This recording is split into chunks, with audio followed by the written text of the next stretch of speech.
aquele método que eu comentei no início, de pegar os engenheiros e compartilhar, eu continuei a mesma coisa. Eu fazia o mesmo tipo de processo, incentivava eles a ensinarem uns aos outros. Então, eu costumava, às vezes, ensinar da primeira vez. Quando a pessoa aprendia e tinha uma outra pessoa, de propósito, chamava, falava, agora você vai ensinar. E a pessoa ficava muito orgulhosa, a impressão que eu tinha, de saber que agora começava a ensinar outra pessoa. E era uma coisa simples, não precisava ser alguma coisa muito grande.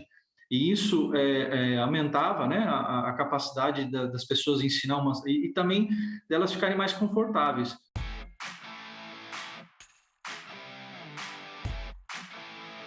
Olá pessoal, bem-vindo de volta ao Descomplica T&D, o podcast de treinamento e desenvolvimento humano mais completo do Brasil. Eu sou Michel Mussolini e eu agradeço a cada um de vocês que nos acessaram para ouvir e ouvindo, refletir e se desenvolver. E no episódio de hoje, nós vamos falar sobre os desafios de um processo de capacitação em múltiplas culturas. Nós vamos desenvolver esse tema com um dos especialistas e profissionais e técnicos de análise virtual, uma das pessoas mais gabaritadas que eu já conheci na minha carreira profissional. Para quem não conhece o VISAS, que denomina Virtual Simulation Analysis, ela é uma ferramenta que prevê, através de modelos matemáticos, o desempenho de componentes, de sistemas, construções, enfim, ela é utilizada nos mais diversos nichos do setor produtivo. E para falar conosco sobre o treinamento e desenvolvimento humano em múltiplas culturas, nós vamos falar com ele, que nasceu na cidade de Pirassununga, no interior do estado de São Paulo, tem 53 anos, é casado, graduado em engenharia mecânica, e desde o início da sua carreira pôde aprender e trabalhar com ferramentas de simulação. Entrou na GM do Brasil em 1996 e foi promovido a gerente em 2004, tendo participado do desenvolvimento de dezenas de modelos, incluindo a revitalização de todo o portfólio que ocorreu no Brasil entre 2009 e 2012, com o Cobalt,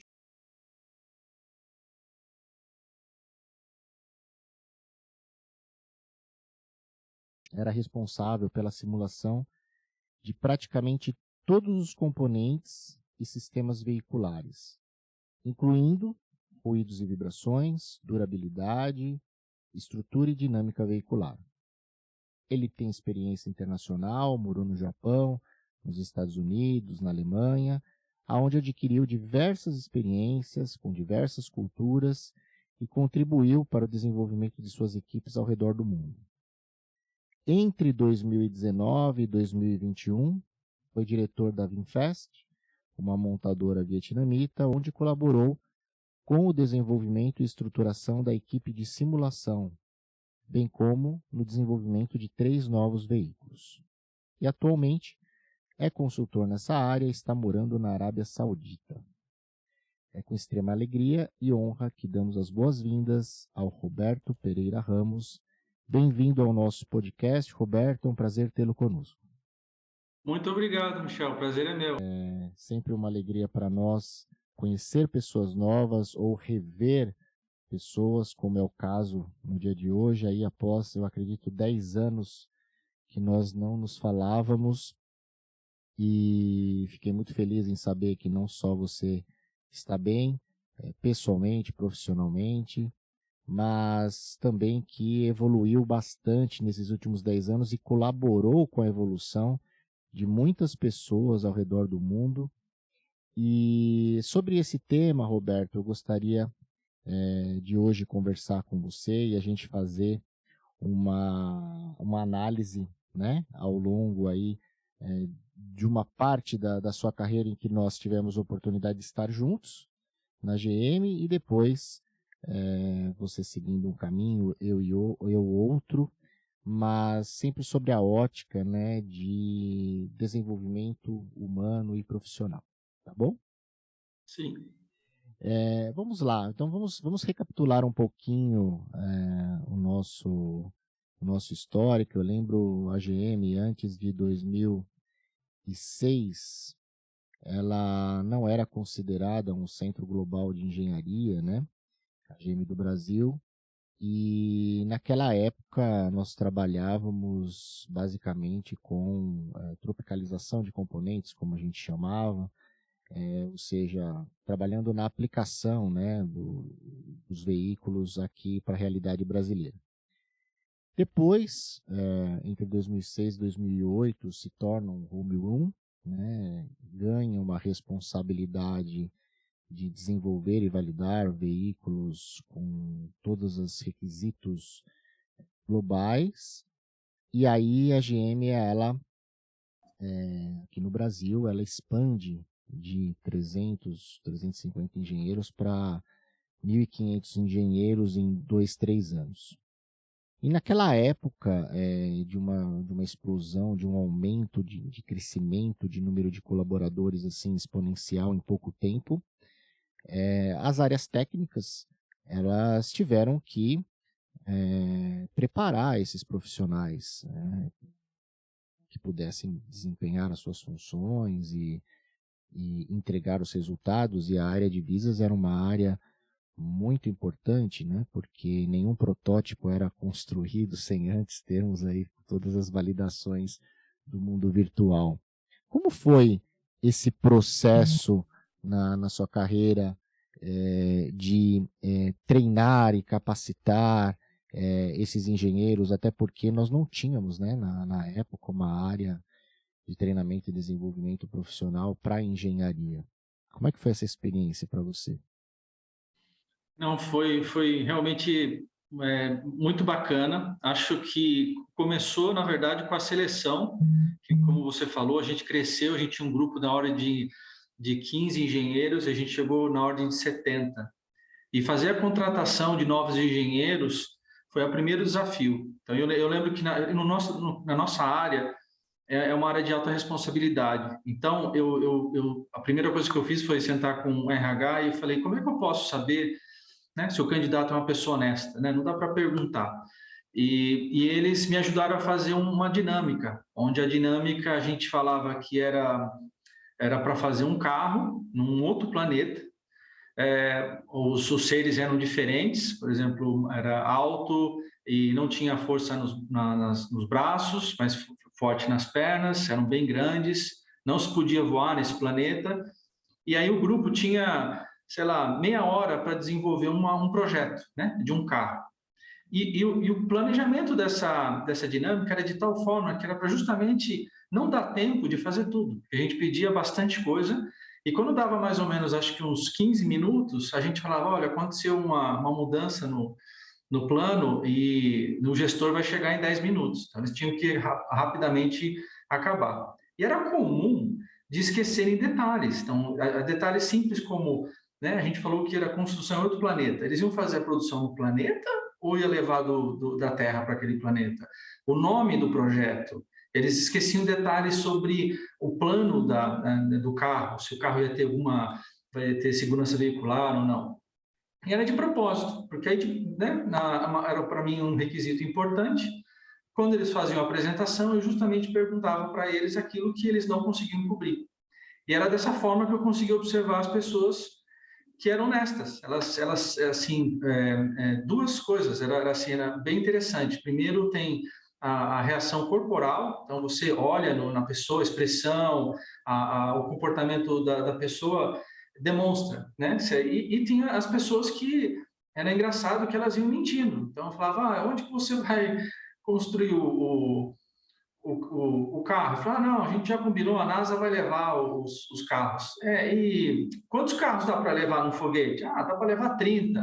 Quanto tempo demora a viagem? E aí eles iam mentindo. Então, o ponto era, conversando com a RH, eu precisava de pessoas que tinham uma aptidão técnica, tinham que ser pessoas muito honestas, porque se a gente tivesse feito uma análise e a gente tivesse feito um erro, eu não poderia ter a chance de mentir. Eu tinha que voltar e falar para a liderança, olha, fizemos um erro, nós temos que consertar. A gente é responsável por vidas humanas. Então, essa era o primeiro desafio. E aquelas pessoas que, né, mentiam, mas na verdade era no sentido de inventar, elas eram aproveitadas para outras áreas. Para mim, não serviria, mas talvez para uma área de criação, era uma pessoa que tinha essa opção. Então, esse foi o primeiro desafio, eu diria, que eu tive e que esse trabalho junto com o RH ajudou.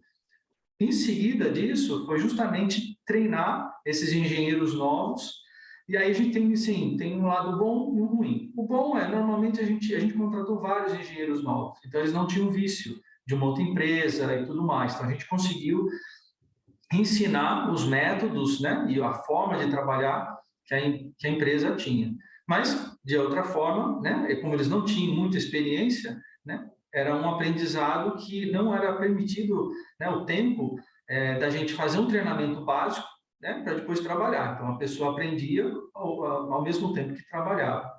E isso também, eu era uma pessoa, né? Eu tinha alguns líderes, mas uma das coisas que a gente sempre também, um outro exemplo que eu dei, quando eles entravam, às vezes eles faziam uma apresentação para nós. Então a gente falava assim, nesses primeiros dias você vai fazer uma análise e você vai apresentar. E, de propósito, a análise era difícil.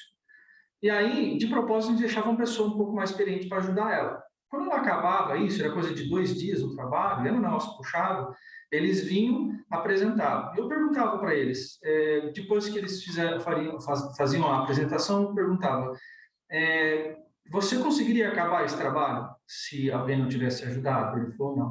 Eu falei, então, essa é a sua primeira lição. Você vai ter ajuda de outras pessoas aqui, mas é muito importante você não segurar o conhecimento. Não tem problema nenhum compartilhar conhecimento. Então, você tem que fazer a mesma coisa. Se você aprendeu hoje que alguém teve a disposição de te ajudar, você tem que fazer a mesma coisa.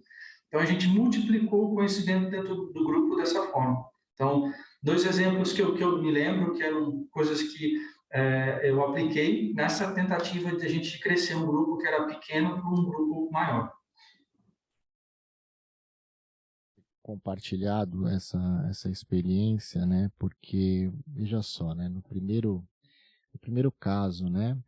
Nós estamos falando aí de 16 anos atrás, aí mais ou menos, né? E a gente naquela época, nós não tínhamos a quantidade de ferramentas que hoje existem de avaliação de perfil, né?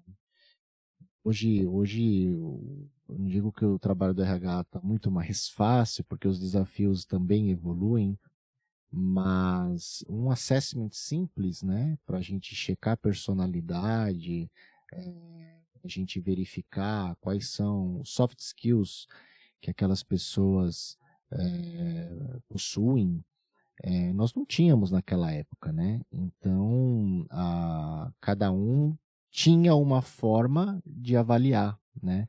E não era algo padrão. Então, você na sua área, você teve essa brilhante ideia de fazer esse case.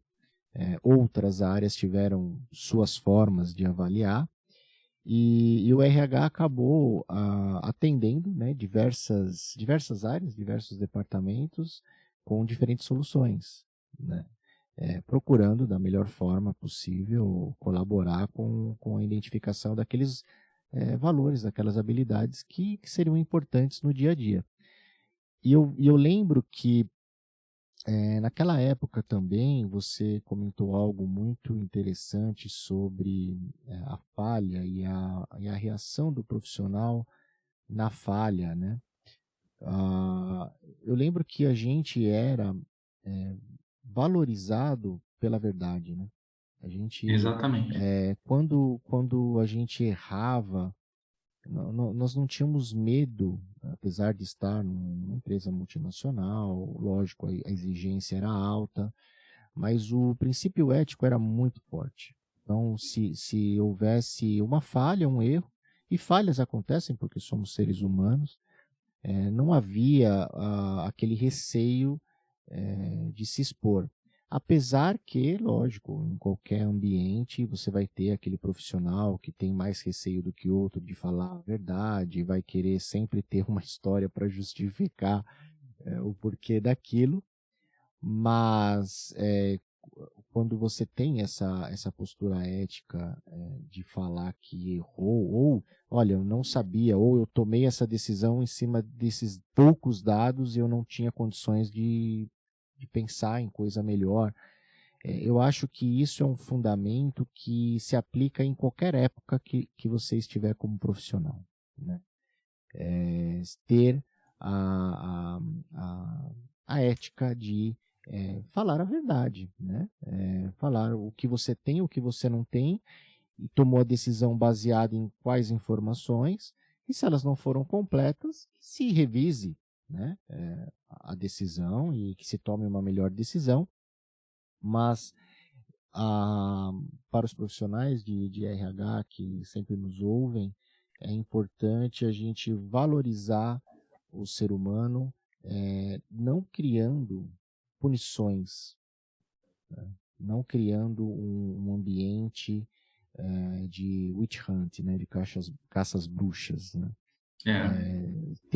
Lógico, o ruim é persistir no mesmo erro sempre, né? Mas você errar uma vez é completamente compreensível e tendo, lógico, essa postura ética, tem que ser valorizado. E o segundo ponto é também uma dinâmica que você criou na época, em que fazia a pessoa refletir que ela não está sozinha no mundo, né? É algo que, principalmente as áreas técnicas, normalmente elas têm em comum de querer estar sempre certo. Somos de exatas, eu e você. Hoje, já há 10 anos, 9 para 10 anos, estou numa área, né, num segmento de tecnologia da informação. Existem os engenheiros agora de software, não de carro, e a, a postura de alguns, né, é de querer sempre estar certo, né?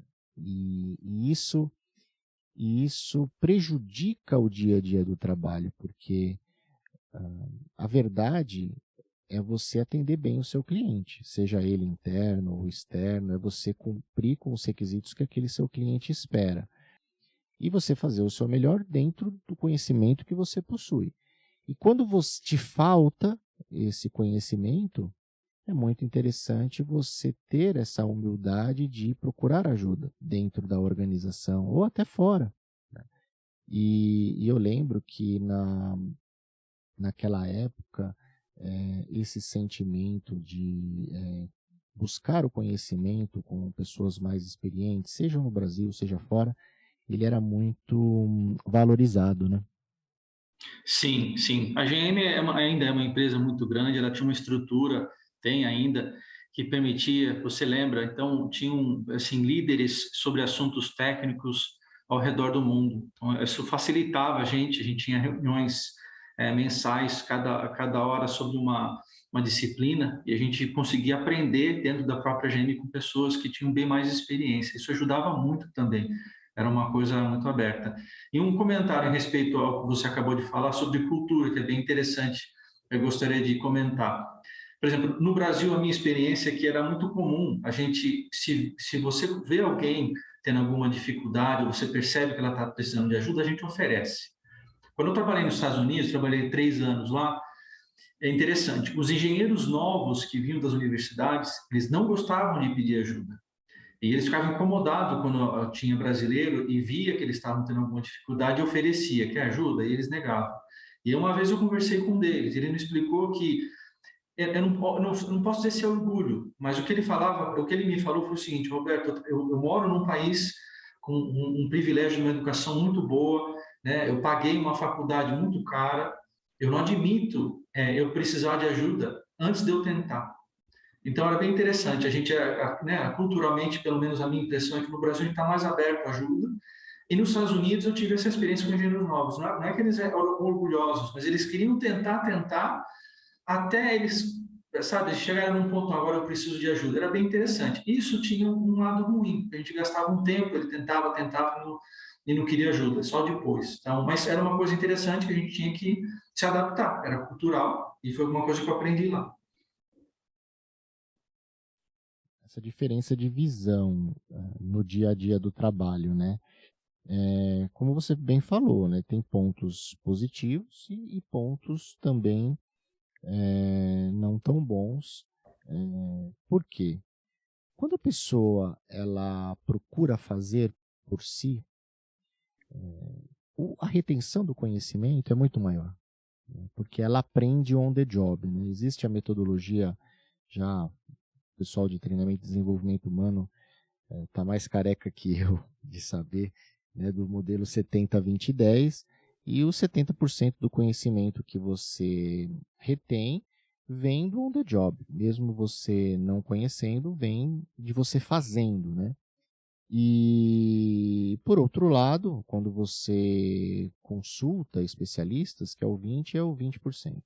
E aí fica mais fácil, fica mais fluido a entrega, porque você entrega mais rápido, porém, o seu nível de retenção daquele conhecimento é bem menor. E o americano, ele tem muito disso mesmo, né? Ele procura fazer, ele procura para aprender, né?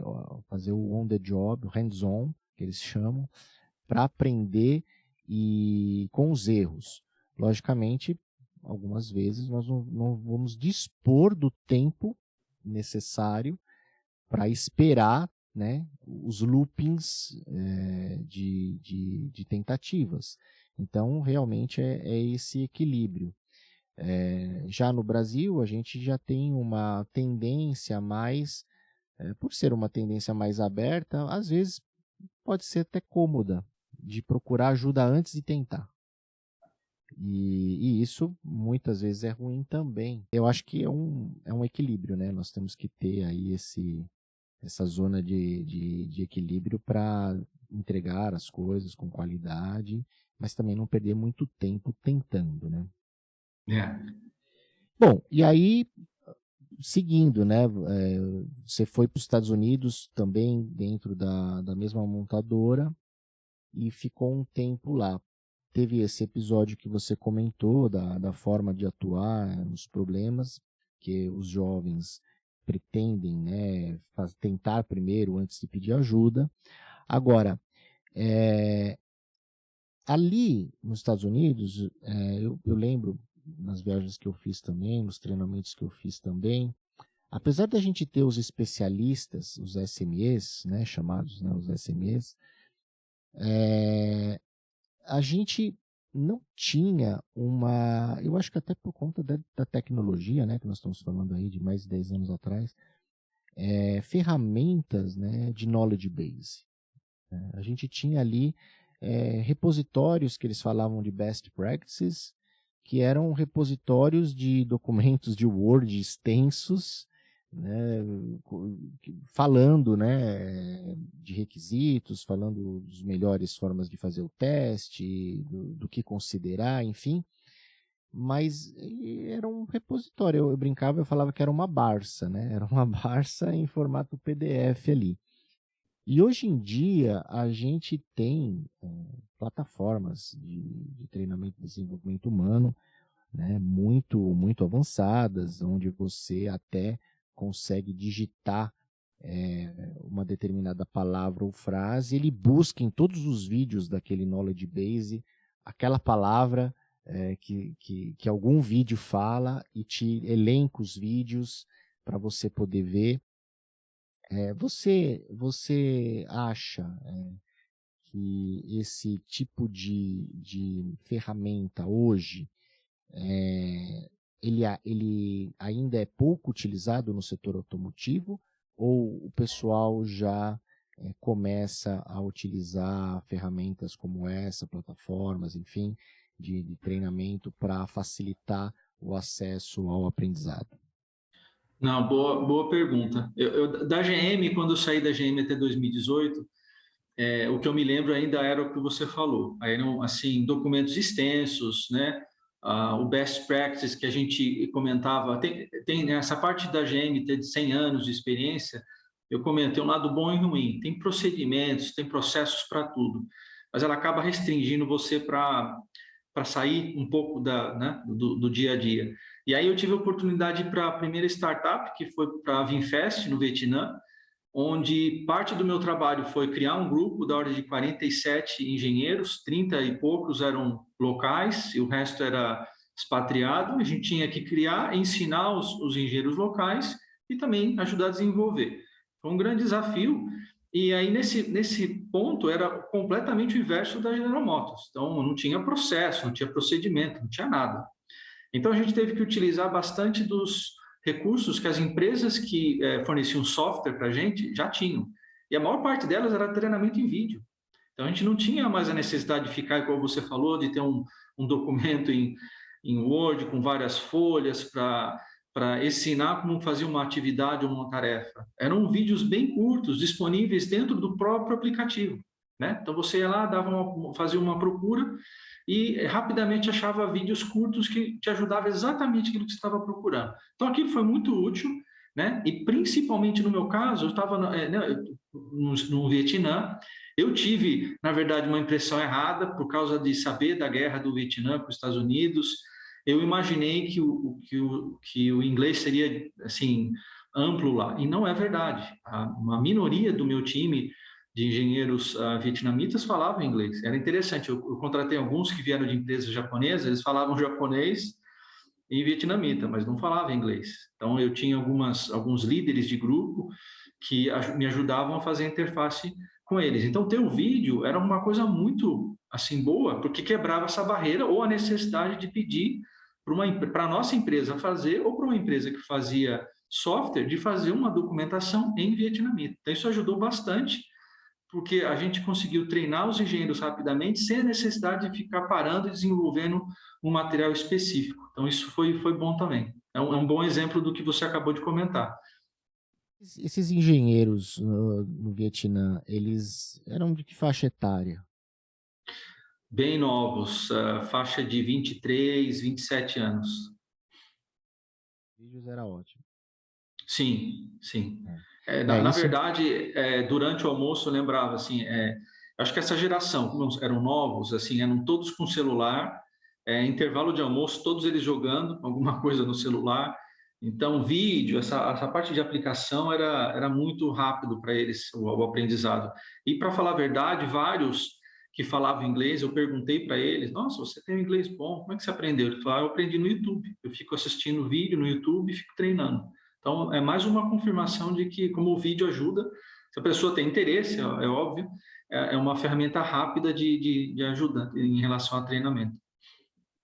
Então, e você vê, né? Você viu na prática aí o que a gente vem falando muito no mercado de treinamento e desenvolvimento humano, a forma de capacitar as novas gerações.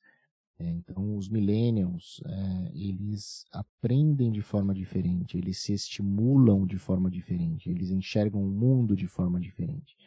E os vídeos, ou os pequenos vídeos, eles são a maneira de passar conhecimento de forma rápida, assertiva, para essa geração. Né? E a gente migrar para esse conceito quanto antes é muito importante para as grandes organizações. Nós temos algumas empresas aqui no Brasil, de outros setores também, tão grandes quanto as montadoras, e que possuem call centers. Né? E call center são jovens, normalmente o primeiro emprego, e eles precisam, logicamente, passar por um processo de integração, de onboarding, conhecer minimamente os produtos ou os serviços que essas empresas oferecem, para aí começar a atender o telefone no call center. Muito bem, e aí a gente vê ainda empresas com trilhas de capacitação nas suas plataformas, extensas, com PowerPoints de 100, 200 slides, textos para esses jovens lerem, e para dizer que ele fez o onboarding, para dizer que ele conhece, né, o produto ou o serviço, para ele atender. E a gente vê que, na prática, a retenção desse conhecimento é quase nulo. Né? Ele não vai lembrar de tudo que ele leu, até porque eles não gostam muito de se aprofundar desta forma no aprendizado. A forma de aprender deles é outra. né, de estímulo é outra. Aqui não existe certo ou errado, mas é os contextos das gerações que nós precisamos respeitar. E você vê, né, você comentou uma coisa interessante, né, uma startup, 2019, então recente, com jovens engenheiros aprendendo com o celular, com o aplicativo, enfim, que é a tendência realmente para esses jovens, ainda mais a gente pensando que até 2025, que está aí na esquina, 2025, 2026, nós vimos que no último congresso que a gente participou, da ATD em Orlando, nesse ano, que até 2025, 2026, 70% da força de trabalho mundial vai ser da geração Y, dos milênios. Então, é preciso realmente repensar, e essa sua experiência vem bem em linha com isso. E aí, era estimulado para eles, uma vez que eles aprendiam algo novo, também compartilhar via vídeo com os demais? A gente, vamos dizer assim, aquele método que eu comentei no início, de pegar os engenheiros e compartilhar, eu continuei a mesma coisa. Eu fazia o mesmo tipo de processo, incentivava eles a ensinarem uns aos outros. Então, eu costumava, às vezes, ensinar da primeira vez, quando a pessoa aprendia e tinha uma outra pessoa, de propósito, chamava, falava, agora você vai ensinar. E a pessoa ficava muito orgulhosa, a impressão que eu tinha, de saber que agora começava a ensinar outra pessoa. E era uma coisa simples, não precisava ser alguma coisa muito grande.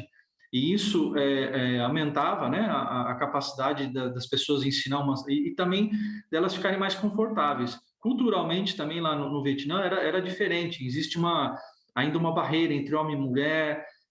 Como você comentou, eu trabalhei em Hanoi, que é a parte do norte do Vietnã, que ela assim, ela mais é como se fosse assim um lado comunista, né, que demorou para ou está demorando para se adaptar com o resto do mundo, mas é bem interessante. Essa parte de tecnologia, eles se adaptam muito rápido, mas eles têm ainda com algumas características, né, que demoram um pouquinho mais, como você comentou no início. Então, eles ainda têm essa parte de punição, que era fácil de observar que os jovens não gostavam disso, né? Então, parte do salário era punição e assim, se acontecia alguma coisa errada, por exemplo, era uma coisa como se fosse o grupo todo. Então, punia a pessoa, o chefe, e era assim, por exemplo, tinha uma época lá que a gente teve que usar roupa e gravata. Se a câmera pegasse você sem gravata, você ganhava multa.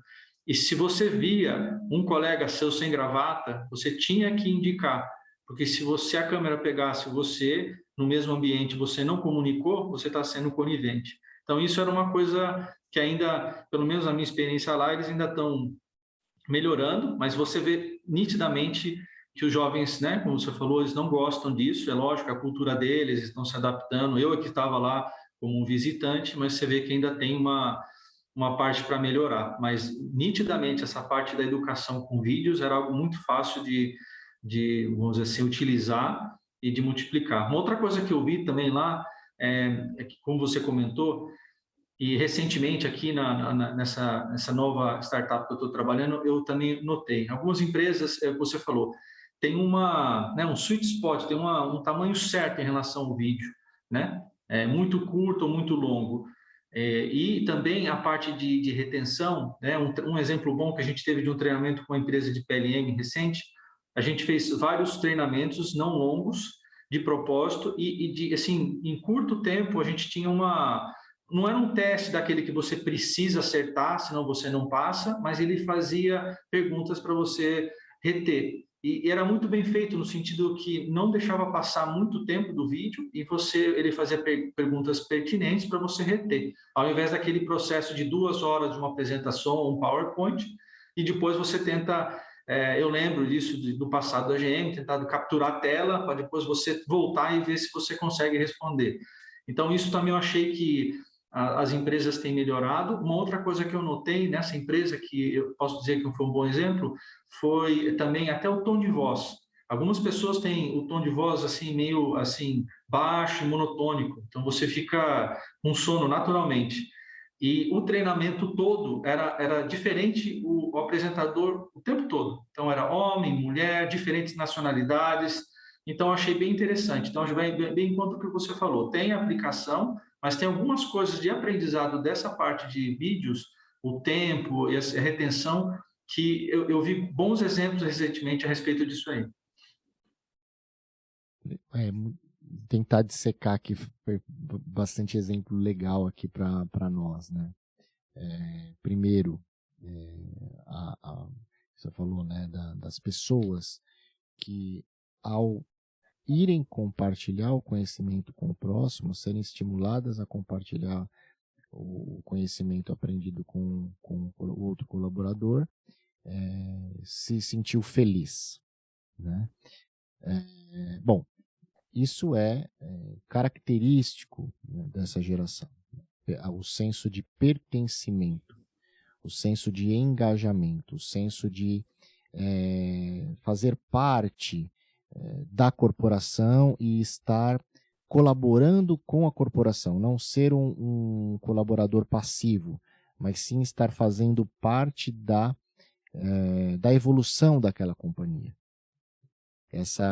Isso é uma característica muito, uma virtude, eu acho, excelente dessa geração, porque a nossa geração, a geração X, ela é mais executora, né? Ela é mais, vamos dizer assim, results oriented, né? Orientada a resultados, e a gente aguarda as ordens, né?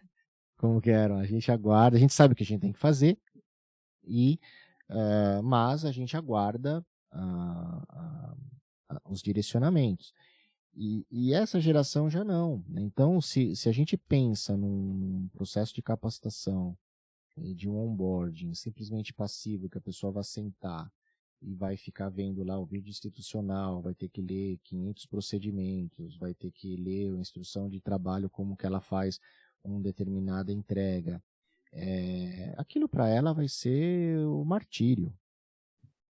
E a gente acaba desestimulando, né, a pessoa, e o que ela poderia colaborar com criatividade, com inovação, que é característico também dessa geração, a gente acaba perdendo. Então, é interessante você falar que essa característica, e a gente vê que não é a geração do Brasil, a geração dos Estados Unidos, essa geração, a nível mundial, quer se sentir parte, quer estar engajada no processo, né? Esse é o primeiro ponto. O segundo é comentar sobre a punição, né? A punição, bom, sem entrar nas questões políticas, né? Mas a punição desses países que sofreram regimes políticos mais severos é uma característica que está presente e afeta muito na relação humana. Eu lembro, em 2007, eu fui dar um curso na África do Sul, de Design for Six Sigma, fiquei lá um mês, e aí eu lembro que nos primeiros dias, tinha gente que nem me olhava nos olhos, né? A maioria dos engenheiros e engenheiras negros lá, e eu, brasileiro, cheguei lá querendo dar a mão para todo mundo e tal, o pessoal fugia de mim.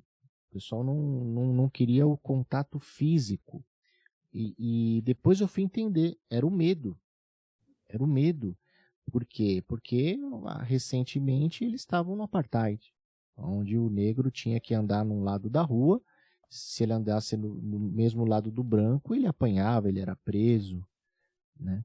E então, em 2007, aquilo ainda estava recente, eu não sei agora, mas e eu lembro que até as dinâmicas que a gente fazia no curso de Design for Six Sigma, que a gente juntava as pessoas, talvez você vai lembrar que a gente fez no Brasil também, a gente juntava as pessoas em grupos, eles tinham sempre os mesmos grupos, eles não se misturavam porque eles tinham tribos. Então, as pessoas de tais tribos só se sentavam com as pessoas de tais tribos.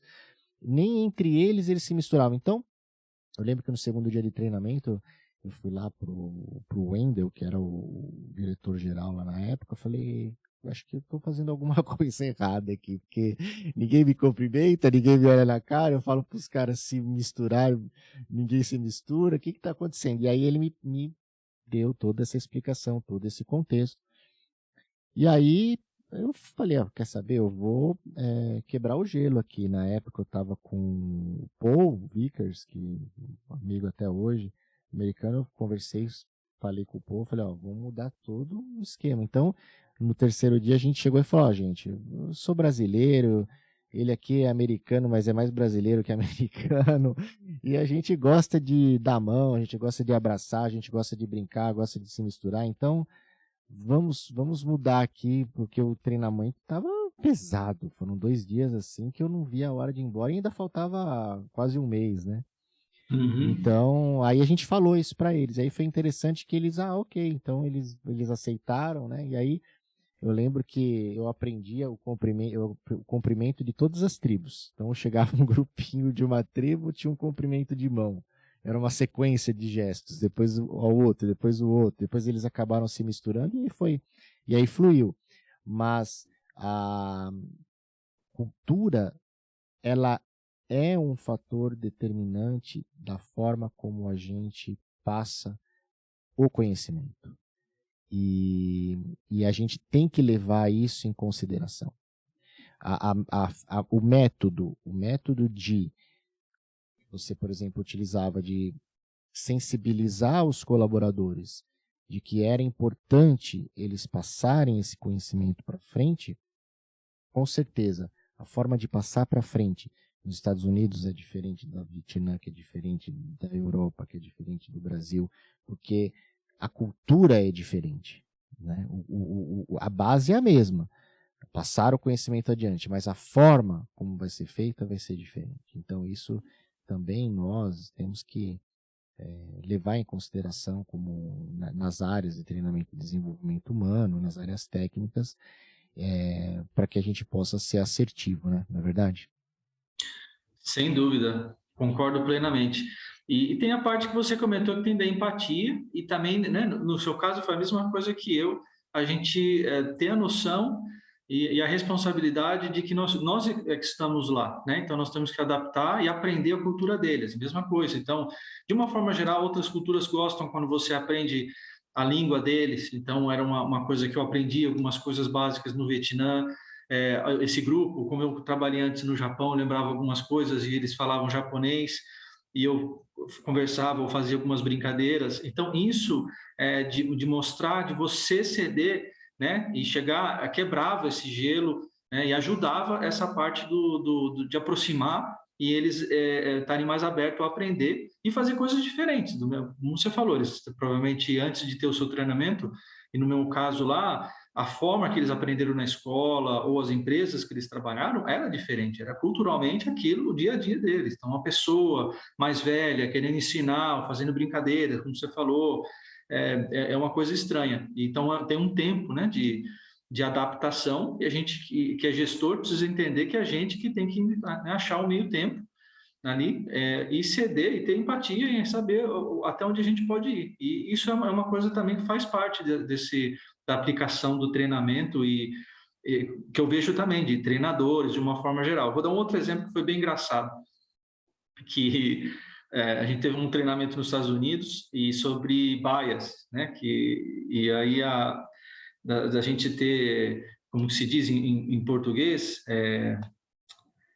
preconceito, né? Então, ela começou falando assim, olha, todo mundo tem bias, todo mundo tem preconceito. E aí uma pessoa falou assim, não, eu não tenho. Aí ela falou assim, você acabou de provar o ponto, por que eu estou aqui para fazer o treinamento? Então, ela de uma forma bem legal quebrou o gelo, né?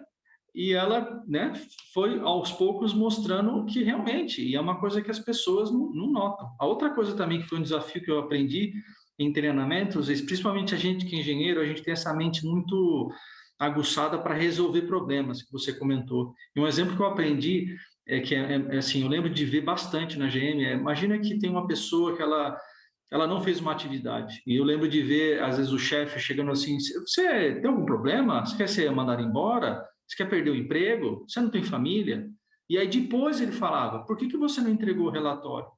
Então, a gente já vai, assim, nesse sentido, tentando resolver e falar: não, eu acho que a pessoa não está dando valor do trabalho, por isso que ela não entregou. Quando, na verdade, se você perguntar primeiro, né, se você falar: olha, você normalmente entrega os relatórios sempre no prazo, mas eu notei que você não entregou ontem, algum problema? E aí você dá a chance para a pessoa explicar. Mas eu notei que a gente, por causa da correria, você lembra que o setor automotivo é puxado, e esse raciocínio lógico nosso de querer resolver atropelava. Então, era um exercício que, para falar a verdade, eu também tinha que fazer para não tentar adivinhar o que era o problema e, na verdade, perguntar, que eu acho que era uma outra coisa do ponto de vista de treinamento e passar, que eu aprendi é perguntar primeiro, antes de você tentar achar qualquer coisa. E aí você aprende mais do que você pensa que está ensinando. É verdade. A gente viu, né, nível mundial, que a pandemia nos fez, eu acho que refletir um pouco mais e se tornar um pouquinho mais humanos, porque a gente viu isso em diversas companhias. A gente tinha uma mentalidade da economia, né, do capitalismo, de entregar mais com menos. Essa sempre foi a máxima, né? Ainda é, né? E, e isso fazia muitas vezes com que a gente chegasse na conclusão, como você falou, sem entender o motivo por que aquilo estava acontecendo, né? E a gente também partia do pressuposto que todos estavam com o mesmo nível vibracional de entendimento que da gente. Então, a gente tinha várias premissas que a gente setava na nossa cabeça, que faziam com que as nossas decisões fossem mais rápidas. E aí a gente já julgava, já condenava, né, e sem querer saber o que estava acontecendo. E aí vem a pandemia e nos tranca dentro de casa, com a nossa família, com a nossa esposa, com nossos filhos. E quantas pessoas foram assim para dentro de casa e colapsaram, né? Quando a taxa de divórcio pós-pandemia foi 70% maior do que antes da pandemia, a nível global. Então, assim, as pessoas não sabiam se relacionar, porque uma coisa é você ter essa mentalidade, vamos dizer assim, muito racional, para não dizer intransigente, mas muito racional, dentro do trabalho, onde por conta de uma hierarquia, enfim, as pessoas não vão te responder à altura. E outra coisa é você fazer isso com a sua mulher ou com o seu marido, enfim, os casais, porque temos, né, as executivas também, e com os filhos. Então, assim, muitos casais nesses 2 anos de pandemia se separaram, não aguentaram ficar próximos uns dos outros porque não tinha esse lado humano.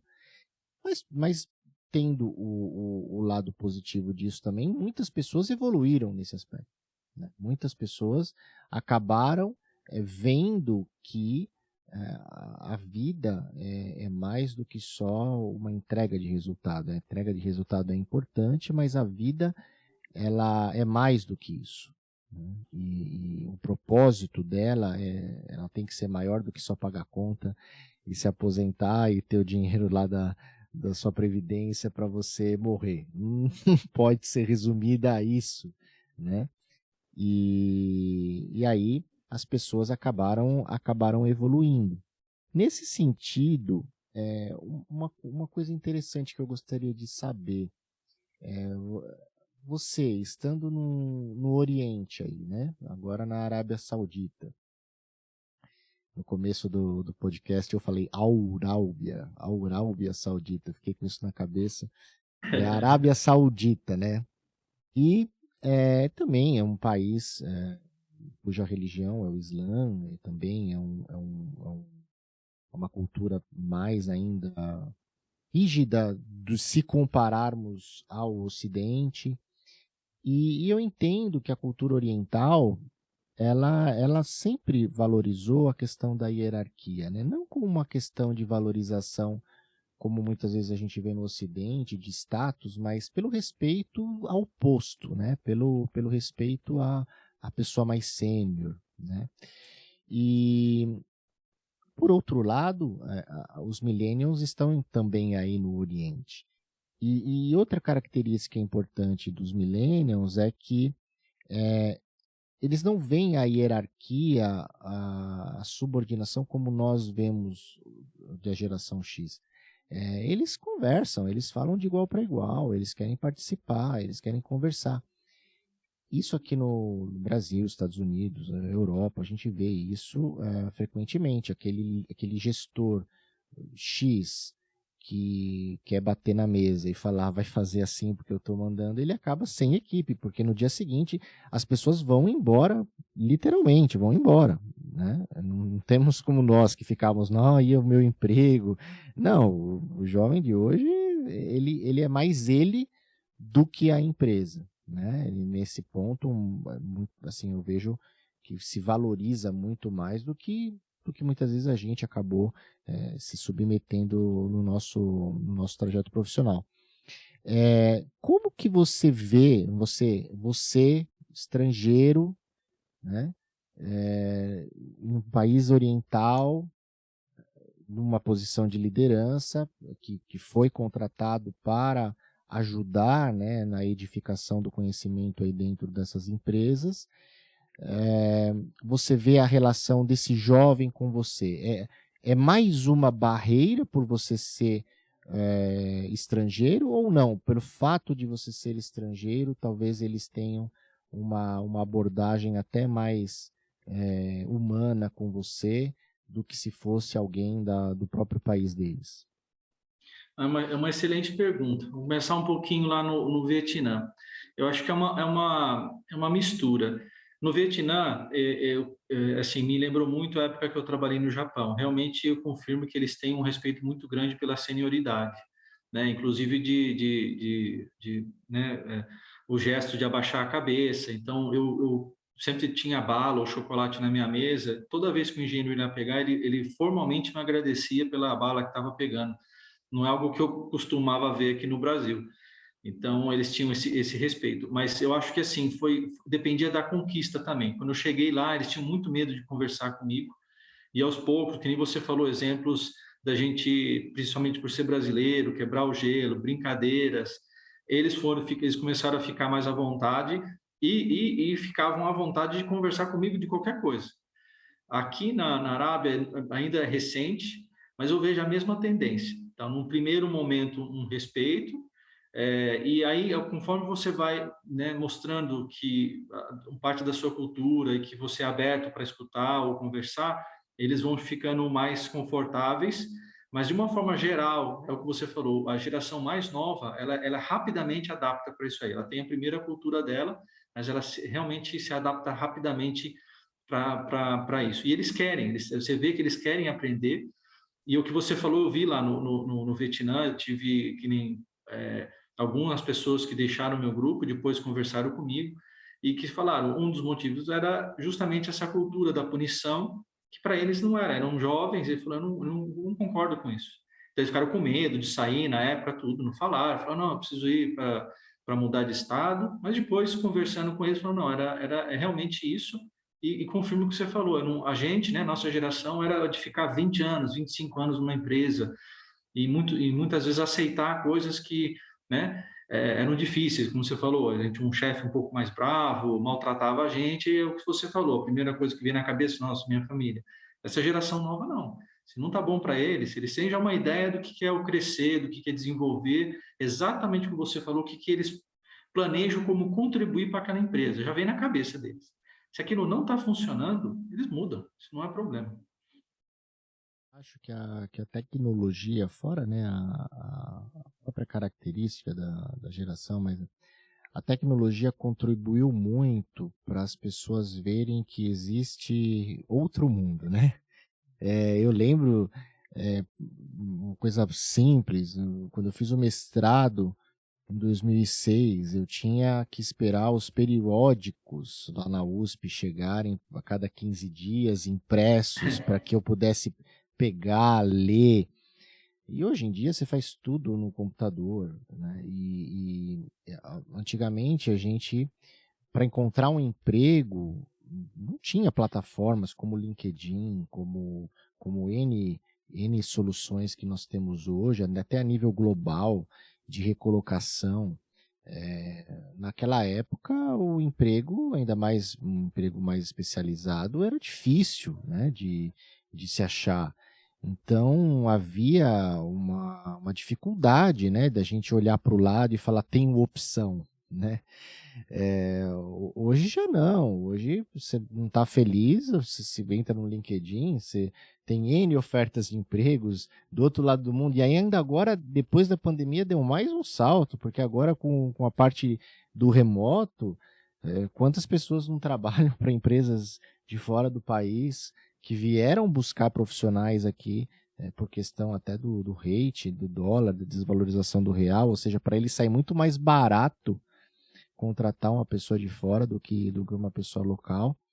E então isso também contribui porque as pessoas, né, o conhecimento liberta, né? Ela sabe que ela tem possibilidades. A gente não tinha tanto acesso à informação assim. A gente vivia num mundo que parecia que só existia aquilo ali, né? E aí a gente Exato. ficava com medo, né? Exato. E aí eu concordo com você plenamente. O Covid fez as pessoas refletirem sobre valores e eu estou sentindo isso na pele. Como eu falei, estou fazendo um novo grupo, parecido ao trabalho lá do Vietnã. Eu estou tendo muito trabalho para contratar pessoas e trazer elas para a Arábia, porque a maior parte delas quer trabalhar remoto. E como é uma startup, no começo a gente precisa trabalhar todos juntos, a gente já viu a diferença que dá, vários de nós trabalhamos remotamente, agora que a gente está mais perto, a gente vê como que é muito mais rápida a tomada de decisão e soluções, então a gente precisa. Mas talvez no futuro a gente com certeza vai acomodar trabalhos remotos, mas nesse momento precisa. E vários candidatos bons, eles não querem mais, eles estão satisfeitos com o que você falou, e trabalhando em casa, os valores mudaram, está perto da família, faz o que gosta, pode trabalhar em horários flexíveis, então mudou bem. E é o que você falou, abriu esse campo que muitas pessoas não sabiam que podiam fazer e gostaram, e mudou bastante essa forma e a disponibilidade de pessoas de mudarem. É engraçado, eu consigo contratar pessoas ao contrário, que nem eu, cabelo branco, mais velho, e os jovens não, eles não têm muito interesse mais de viajar, não é uma coisa que desperta. Uma matéria, agora não me recordo agora onde foi, que falavam assim, os bares estão preocupados porque o pessoal jovem não gosta de ir em bar, ficar ouvindo música ao vivo, eles preferem ficar em casa jogando o computador online com os amigos, né? E aí só tem tiozão, só tem pessoas como nós lá nos bares, e aí eles estavam preocupados, falavam, o que que vai acontecer, né? Esses jovens nem carta eles querem, né? Porque hoje tem o Uber, né? Pra que tirar carta? Se você pensar, tem muita coisa que eles têm razão, né? Meu filho mesmo tem 17 anos agora. Eu cheguei e falei pra ele, e aí, né? Porque pra nós era o carro, né? Com 18 anos era o, né? E aí, É, você vai querer, né? Tirar carta, tal? E não, eu Uber aqui, vou pra lá, vou pra cá, tranquilo, não quero dor de cabeça, pagar seguro, pagar IPVA, pagar gasolina, pagar não sei o quê. Eu não, eu vou de Uber pra lá e pra cá e falo, putz, vai mudando, né? Vai mudando os valores, né? é isso aí. E um ponto, né, para fechar esse tema que você falou, né? Mudanças, né, de grandes de saberes, né? Ou seja, quando a gente precisa construir realmente uma base de conhecimento, um alicerce, é importante o presencial, né? E isso realmente ainda não mudou, tá? Porque a efetividade, a eficiência, a produtividade das reuniões presenciais, quando bem feitas, são muito superiores do que as reuniões online. As reuniões online, ela te dá flexibilidade, enfim, tem série de vantagens, mas quando você está já num processo de execução, quando você está no processo de construção, realmente o presencial faz toda a diferença. É muito mais produtivo a troca, você poder levantar, rabiscar numa folha junto, e ir para um quadro branco, enfim, é muito diferente. E você vê a expressão no olhar e corporal das pessoas, coisa que no online você não consegue ver. Não consegue ver. Mesmo com a câmera ligada, é difícil, você não consegue ter aquela percepção de como é que está conduzindo a reunião, se a pessoa está entendendo, se não está entendendo, se está concordando, se não está concordando, enfim.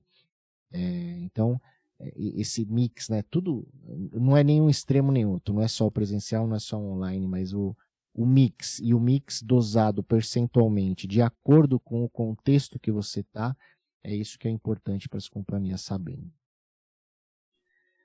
Bom, Roberto, para a gente finalizar aqui, normalmente a gente começa com... Começa não, né? Finaliza com 3 perguntas, né? Então, se você puder compartilhar com a gente. Primeiro, qual foi aquele seu momento de grande conquista? Aquele momento que você faz, uhul, aquele que você se orgulha na sua carreira. É um momento bem simples. Eu lembro, a gente estava fazendo, eu ainda era analista de CAI e eu fiz análise do gancho reboque da Meriva, e a gente fez a Meriva desenvolveu para ser utilizada na Europa. Então, e aí quando fizeram o teste, veio um alemão no Brasil e ele me procurou. Falou, quero saber o que é Roberto. E aí a primeira reação foi isso, se aconteceu alguma coisa errada.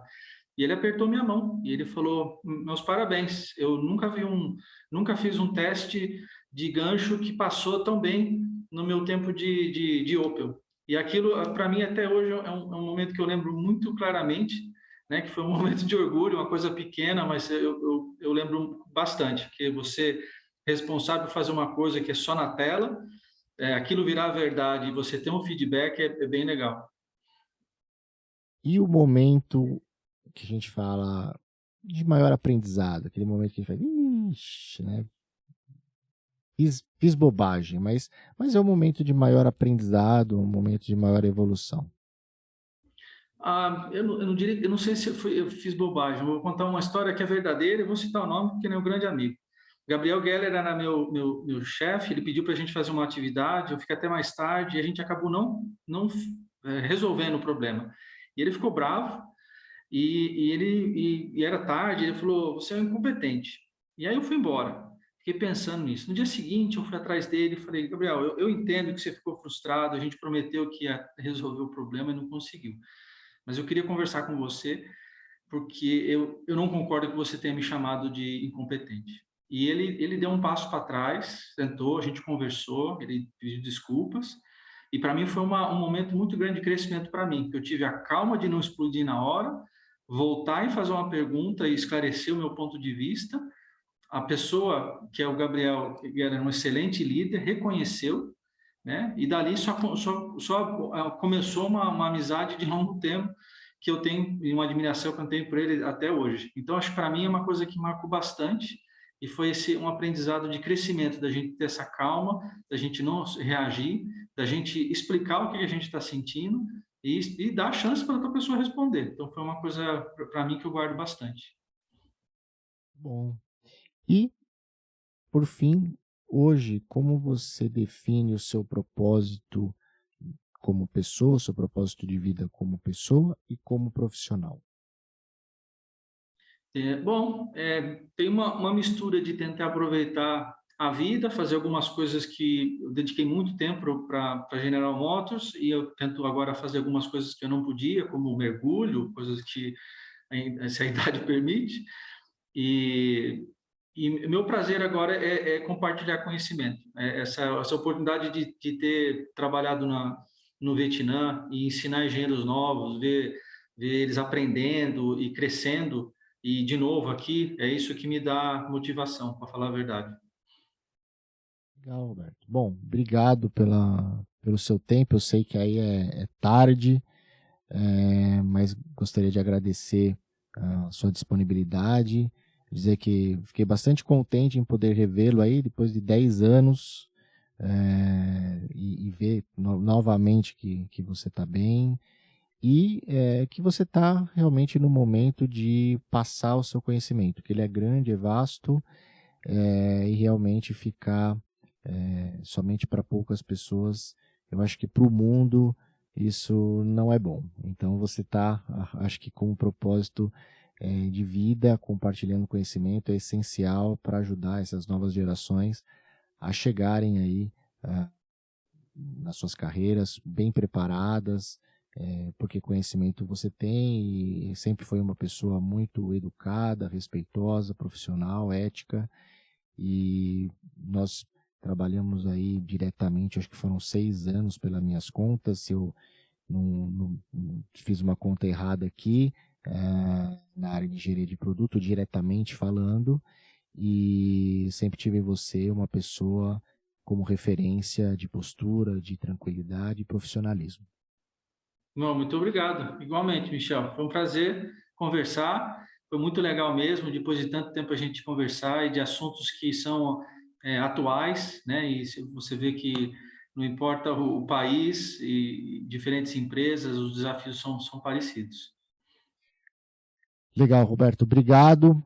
Bom, gente, muito obrigado por ouvirem o podcast Descomplica TD, o canal que colabora na sua evolução pessoal e profissional e também com o aumento dos níveis de maturidade organizacional em treinamento e desenvolvimento humano.